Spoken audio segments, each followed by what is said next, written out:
Item ಯಾವುದೇ ಇರಲಿ try ಮಾಡಿ ಆಚಿ ಚಿಕನ್ ಮಸಾಲಾ. ಗುರುಜಿ, ಮುಂದಿನ ರಾಶಿ ಧನಸ್ಸು ರಾಶಿ ಹೇಗಿದೆ? ಧನಸ್ಸು ರಾಶಿ ಅವರಿಗೆ ನಮಸ್ಕಾರ.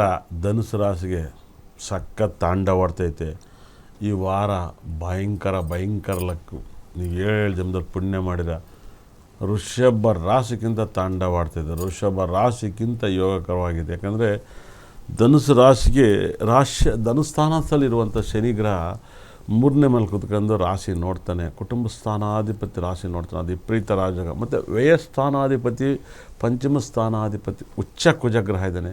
ಖಂಡಿತಲೂ ಕೂಡ ಧನುಸು ರಾಶಿಯವರಿಗೆ ಈ ವಾರ ಖಂಡಿತಲೂ ಕೂಡ ಗಂಡ ಹೆಂಡತಿ ತುಂಬ ಚೆನ್ನಾಗಿ ದೇವ್ರ ಪೂಜೆ ಮಾಡಿದರೆ ಖಂಡಿತಲೂ ಕೂಡ ಎಷ್ಟೋ ಜನಕ್ಕೆ ಮಕ್ಕಳಿಲ್ಲದವ್ರಿಗೆ ಮಕ್ಕಳಾಗ್ಬಿಡುತ್ತೆ. ಧನುಸು ರಾಶಿಯವರಿಗೆ ಖಂಡಿತಲೂ ಕೂಡ ಭಾಳ ವರ್ಷದಿಂದ ಮಕ್ಕಳಿಲ್ಲ, ದೇವ್ರಿಗೆ ಅರ್ಕೆ ಹೊತ್ಕೊಂಡು ಅಲ್ಲಿ IF ಇಲ್ಲಿ ಹಾಸ್ಪಿಟ್ಲಿಗೆ ತೋರಿಸ್ತಿದ್ರಿಗೆಲ್ಲ ಮಕ್ಕಳಾಗೋ ಭಾಗ್ಯ ತುಂಬ ಇದೆ. ಈ ವಾರ ಪೂರ್ತಿ ಗಂಡ ಹೆಂಡ್ತಿರ 100% ಪ್ರೀತಿ ಮಾಡಿ, ಲವ್ ಮಾಡಿ, ದೇವ್ರನ್ನ ಪ್ರಾರ್ಥನೆ ಮಾಡಿ. ಗಂಡ ಹೆಂಡ್ತಿ ನೀವು ಆಗಿರ್ಬೋದು, ಒಂದು ದೇವ್ರನ್ನ ಸಂಕಲ್ಪ ಮಾಡಿ, ನನಗೊಂದು ಮಗು ಕೊಡಪ್ಪ, ನಿಮ್ಮ ಮಗು ಕೊಡಪ್ಪ ಅಂತ ನಿಮ್ಗೆ ಇಷ್ಟ ದೇವ್ರನ್ನ ಪ್ರಾರ್ಥನೆ ಮಾಡಿ, ಒಳ್ಳೆಯದಾಗುತ್ತೆ. ಮತ್ತು ಈ ವಾರ ಯಾರು ಧನುಸು ರಾಶಿಯಲ್ಲಿದ್ದರೆ, ಯಾರನ್ನಾರು ಲವ್ ಮಾಡ್ತಾಯಿದ್ರೆ ಈ ವಾರ ಪೂರ್ತಿ ಪ್ರೇಮಿ ದಿನ ಆಗಿತ್ತು ನಿಮಗೆ. 100% ಲವ್ ಸಕ್ಸಸ್ ಆಗುತ್ತೆ. ಬರ್ದು ಕೇಳಿ. ಈ ವಾರ ಪೂರ್ತಿ ಯಾರು ಬಿಸ್ನೆಸ್ನ ಮಾಡ್ತಾಯಿದ್ದಾರೆ, ರಿಯಲ್ ಎಸ್ಟೇಟು, ಬಟ್ಟೆ ಅಂಗಡಿ ವ್ಯಾಪಾರ, ಬೀಡ ಅಂಗಡಿ ವ್ಯಾಪಾರ, ಹೂವಿನ ವ್ಯಾಪಾರ, ಆಟೋ ಡ್ರೈವರು, ಹೋಟೆಲ್ ಬಿಸ್ನೆಸ್ಸು, ಎಲ್ಲ ರೀತಿಯಲ್ಲೂ ಸಕಲ ಸಂಪತ್ತು ಐಶ್ವರ್ಯವನ್ನು ತಾಂಡವಾಡ್ತೈತೆ. ಸಖತ್ತಾಗಿ ದುಡಿದ್ರೆ ಒಂದು ಮನೆ ತಗೋಬೇಕು, ಬಾಡಿಗೆ ಮನೆಗೆ ಆಲೋಕಿಸ್ಬೇಕು, ಇಲ್ವಾ ಒಂದು ಸೈಟ್ ತಗೋಬೇಕು, ಪ್ರಾಪರ್ಟಿ ತಗೋಬೇಕು ಅಂತ ಇದ್ದರೆ ನಿಮ್ಮ ಲೈಫಲ್ಲಿ ಈ ವಾರ ಕರೆಕ್ಟಾಗಿ ನೀವು ಟಾರ್ಗೆಟ್ ಇಟ್ಕೊಂಡ್ರೆ ಒಂದು ಪ್ರಾಪರ್ಟಿನ ಪರ್ಚೇಸ್ ಮಾಡ್ಬೋದು. ನಿಮ್ಮ ಹತ್ರ ದುಡ್ಡು ಇದೆಯೋ ಇಲ್ವೋ. ಖಂಡಿತಲೂ ಕೂಡ ಪುನೀತ್ ರಾಜ್ಕುಮಾರ್ ಹೇಳ್ತಾರೆ, ಯಾರ್ದಾದ್ರೇನು ಪಟಾಕಿ ಹಚ್ಚನ ಅಂತಾರೆ. ಹಂಗೆ ನೀವು ಹಚ್ಚಕ್ಕೆ ಸ್ಟಾರ್ಟ್ ಮಾಡಬೇಕು. ರಂಗಣ್ಣ ರಘುವಣ್ಣ ಹೇಳಿದಾರೆ ಹಂಗೆ, ಸಾಲ ಮಾಡೋರು ತುಪ್ಪ ತಿನ್ಬೇಕಂತ. ಸಾಲ ಮಾಡೋರು ಪ್ರಾಪರ್ಟಿ ತಗೋಬೋದು. ಧನುಸು ರಾಶಿಯವರಿಗೆ 100% ಪ್ರಾಪರ್ಟಿ ಯೋಗವನ್ನು ಕೊಡ್ತಾಯಿದೆ. ಅದರಲ್ಲಿ ಹೋಟೆಲ್ ಉದ್ಯಮಿಗಳಿಗೆ, ರಿಯಲ್ ಎಸ್ಟೇಟ್ ಉದ್ಯಮಿಗಳಿಗೆ ಅಂತೂ ಸಕಲ ಸಂಪತ್ತು ಐಶ್ವರ್ಯನ ಕೂಡ ತುಂಬ ತಾಂಡವಾಡ್ತೈತೆ. ಶನಿ ವಾಹನವನ್ನು, ಯಾರಿಗೆ ಗಾಡಿ ಇಲ್ಲ ಗಾಡಿ ತಗೊಳಕ್ಕೆ ಟ್ರೈ ಮಾಡಿ, ತುಂಬ ಒಳ್ಳೆಯದಾಗುತ್ತೆ.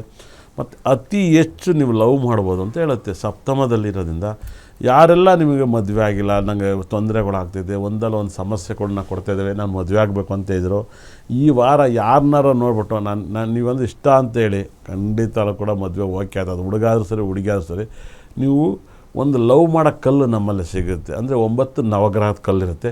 ನೀವು ನಮ್ಮಲ್ಲಿ ಆನ್ಲೈನ್ ಆರ್ಡ್ರ್ ಮಾಡಿ ತರಿಸ್ಕೊಳ್ಳಿ. ಅದನ್ನು ನಾನು ರೇರು, ನಾನು ಯಾರು ಮಾಡಿಟ್ಟಿದ್ದೀನಿ, ಕೊಡೋಕ್ಕೆ ಹೋಗೋಲ್ಲ. ಅದನ್ನು ಇವತ್ತು ಹೇಳ್ಬಿಟ್ಟೆ. ಇದನ್ನು ನಮ್ಮ ಸಂಸ್ಥೆಯಲ್ಲಿ ಫೋನ್ ಮಾಡಿ ಇಸ್ಕೊಳ್ಳಿ, ಇಲ್ಲ ಆನ್ಲೈನ್ ಮಾಡಿ ತರಿಸ್ಕೊಳ್ಳಿ, ಆರ್ಡ್ರ್ ಬುಕ್ ಮಾಡ್ಕೊಳ್ಳಿ. ಇಲ್ಲವೋ ಅದನ್ನು ನಿಮ್ಮ ಪರ್ಸಲ್ಲಿ ಇಟ್ಕೊಳ್ಳಿ. ಅದೊಂದು ಸ್ಟೋನು ಅಗಲ ಇರುತ್ತೆ, ತುಂಬ ರೈಟ್ ಕಮ್ಮಿನೇ, 100%. ಏನು ದೊಡ್ಡ ಅಮೌಂಟ್ ಏನಲ್ಲ. ಆ ಸ್ಟೋನ್ ಬೆಲೆ ಒಂದು 3,000 ರೂಪಾಯಿ ಇರುತ್ತೆ ಅಷ್ಟೇ. ಒಂದು ಅಮ್ಮಮಾರೆ ಒಂದು 150 ಗ್ರಾಮ್ ಮೇಲೆ ಇರುತ್ತೆ. ಅದು ಹೆಚ್ಚು ಕಮ್ಮಿ 150 ಗ್ರಾಮ್ ಇರುತ್ತೆ, 200 ಗ್ರಾಮ್ ಇರುತ್ತೆ, ಗೊತ್ತಿಲ್ಲ. 150 ಗ್ರಾಮ್. ಖಂಡಿತ ಗುರುಜಿ, ಒಂದ್ಸರಿ ಸ್ಟುಡಿಯೋಗೆ ಬಂದಾಗ ತೋರಿಸಿ. ಹುಡುಗರೆಲ್ಲ ಎಷ್ಟೊಂದು ಪ್ರಯತ್ನ ಪಡ್ತಿರ್ತಾರೆ, ಹುಡುಗಿ ಒಪ್ಕೊಳ್ತಲ್ಲ ಅಂತ. ಅದೊಂದು ತಗೊಂಡಾಗ ಎಲ್ಲ ಇಟ್ಕೊಂಡು ಹುಡುಗಿನ ಬೀಳಿಸ್ಕೊಂಡ್ಬಿಡ್ತಾರೆ ಅಂತ ಹೇಳ್ಬೋದು. ಖಂಡಿತ ಅಲ್ಲ ಕೂಡ ಎಷ್ಟೋ ಜನ ಮೇಲೆ ಗಂಡ ಹೆಂಡತಿ ಜಗಳ ಆಡ್ತಿರ್ತಾರೆ. ಇದನ್ನ ಇಟ್ಕೊಂಡ್ರೆ ಸಾಕು, ಗಂಡ ಹೆಂಡತಿ ಜಗಳ ಆಡಲ್ಲ. ಬಹಳ ವಿಶೇಷ. ಗಂಡ್ ಮಕ್ಳಿಗೆ ಮೇನ್ ಆಗಿ ಬೇಕಾಗಿರೋದು. ಯಾಕೆ ಹೆಣ್ಮಕ್ಳಿಗೆ ಏನಿಲ್ವಾ? ಏನ್ ಗೊತ್ತಾ, ಜಾಸ್ತಿ ಜಗಳ ಆಡಲ್ವಾ? ಅವ್ರ ಎಷ್ಟು ಬಾಯ್ ತಡಿ ಬಾಯ್ ಜಗಳ ಆಡೋದೇ. ಬಟ್ ಗಂಡ್ ಮಕ್ಳಲ್ವಾ, ಬೇಗ ಸಾರಿ ಕೇಳಿ. ಅದು ಅದನ್ನೇ ಸಾರಿ ಕೇಳ್ದಿರೋ ತರ ಬೇಕಾಗಿರೋದು ಜಾಸ್ತಿ ಗಂಡ್ ಮಕ್ಳಿಗೆ ಅಲ್ವಾ? ಹೌದು. ಇವಾಗ ತರಕಾರಿ ಕೆಡಬಾರ್ದು ಅನ್ನೋ ಒಂದು ಪಿಡ್ಜಿಡಲ್ಲ ಮನೇಲಿ. ನಿಮ್ಮ ಮನಸ್ಸು ನಿಮಗೆ ಕಿಡಬಾರ್ದು ಅಂದ್ರೆ ನೀವು ಒಂದು ಪಿಡ್ಜಿಡ್ ಕೇಳಿ. ಅದೇ ಸ್ಟೋನ್ನ ಆ ಪಿಡ್ಜು ಅಂತ ಹೇಳ್ತೀನಿ. ಆ ಸ್ಟೋನ್ ನವಗ್ರಹಗಳನ್ನ ಬರ್ತಿದ್ದೀನಿ 100%. ಆ ನವಗ್ರಹ ಕಾಯಿನ್ಸ್ ಭಾಳ ಈ ಥರ ಇಷ್ಟಿರುತ್ತೆ, 100% ಇಷ್ಟು ದಪ್ಪ ಇರುತ್ತೆ ಕಾಯಿನ್ಸು. ಅದು ತುಂಬ ಚೆನ್ನಾಗಿದೆ. ಅದನ್ನು ನಿಮ್ಮ ಪರ್ಸಲ್ಲಿ ಯೂಸ್ ಮಾಡಿ ನೋಡಿ, ವಾರ ಇಟ್ಕೊಂಡು ನೋಡಿ. ಯಾರಿಗೆ ಮದುವೆ ಆಗ್ತಾಯಿಲ್ಲ, ಏನಾಗ್ತಾಯಿಲ್ಲ, ಈ ಸ್ಟೋನನ್ನು ತರಿಸ್ಕೊಳ್ಳಿ. ಇದು ಕ್ರಿಸ್ಟಲ್ ಸ್ಟೋನನ್ನು ನೀವು ಬಳಸಿ ತುಂಬ ಒಳ್ಳೆಯದಾಗುತ್ತೆ.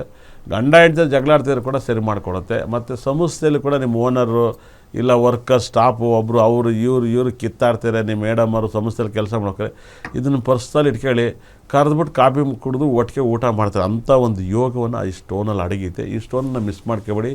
ಕ್ರಿಸ್ಟಲ್ ಸ್ಟೋನನ್ನು ತರಿಸ್ಕೊಂಡು ನೀವು ಯೂಸ್ ಮಾಡ್ಕೊಳ್ಳಿ, ತುಂಬ ಒಳ್ಳೆಯದಾಗುತ್ತೆ. ವಾಸ್ತುಗಳಲ್ಲಿ ನಿಮ್ಗೆ ಯಾವ ಥರ ಸ್ಟೋನ್ಗಳು ಬೇಕು, ಏನು ಬೇಕು, ಚಿಂದು ಓಡಾಸುವಂಥ ಸ್ಟೋನ್ಗಳನ್ನ ಕೊಡ್ತೀವಿ.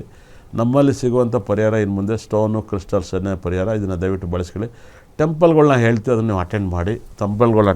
ಯಾವಾಗಲಾದ್ರೂ ನಾನು ಹೋಮಕ್ಕೆ ಟಿಕೆಟ್ ಹೇಳಿದಾಗ ನೀವು ಬರ್ಸ್ಕೊಳ್ಳಿ. ಆ ಹೋಮದ ಪೂಜೆನ ಮಾಡಿಸ್ಕೊಳ್ಳಿ. ಧನುಸು ರಾಶಿಯರಿಗಂತೂ ಮನೆ, ವಾಹನ, ಕಾರು, ಹೊಸ ಬಟ್ಟೆ, ಹೊಸ ಹೆಂಡತಿ, ಹೊಸ ಗಂಡ, ಹೊಸ ಮಕ್ಕಳು ಎಲ್ಲ ದೇವರು ಭಗವಂತ ಕೊಡ್ತಾನೆ. ಈ ವಾರ ನಿಮಗೆ ಕೇಳಿದ್ದೆಲ್ಲ ನೆರವೇರಿಸ್ತಾನೆ.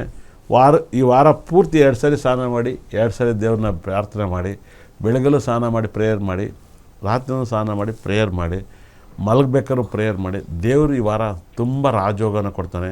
ಈ ರಾಜಯೋಗನ ಸಖತ್ತಾಗಿ ಅನುಭವಿಸಿ. ಯಾಕಂದರೆ ಇಷ್ಟು 12 ರಾಶಿಯಲ್ಲಿ ಟಾಪ್ ರಾಶಿ ಈ ವಾರ ಅಂದರೆ ಧನುಸ್ಸು ರಾಶಿ. ಡೈಲಿ ಭಗವಂತನಿಗೆ ಆರಾಧನೆ ಮಾಡಿ. ನಿಮ್ಮ ರಾಶಿಗೆ ಜಾಜಿ ಮಲ್ಲಿಗೆ ಹೂವನ್ನ ಹೆಂಗಾರ ಮಾಡಿ ದೇವ್ರಿಗೆ ತಗೊಬಂದಿಡಿ. ಜಾಜಿ ಮಲ್ಲಿಗೆನ ಇಟ್ಟು ನೋಡಿ ವಾರ ಪೂರ್ತಿ, ಇಲ್ಲ ಮಲ್ಗೋ ರೂಮಲ್ಲಿ ಇಟ್ಕೊಂಡು ಯೂಸ್ ಮಾಡಿ, ಒಳ್ಳೆಯದಾಗಲಿ ನಿಮಗೆ. ಓಕೆ ಗುರುಜಿ, ಮುಂದಿನ ರಾಶಿ ಮಕರ. ಕೇಳಿದಾಗೆಲ್ಲ ಸಮಯ ಸರಿ ಇಲ್ಲ ಅಂತಲೇ ಹೇಳ್ತಾ ಇರ್ತಾರೆ ಮಕರ ರಾಶಿಗೆ. ಹೇಗಿದೆ ಈ ವಾರ ಮಕರ ರಾಶಿಗೆ?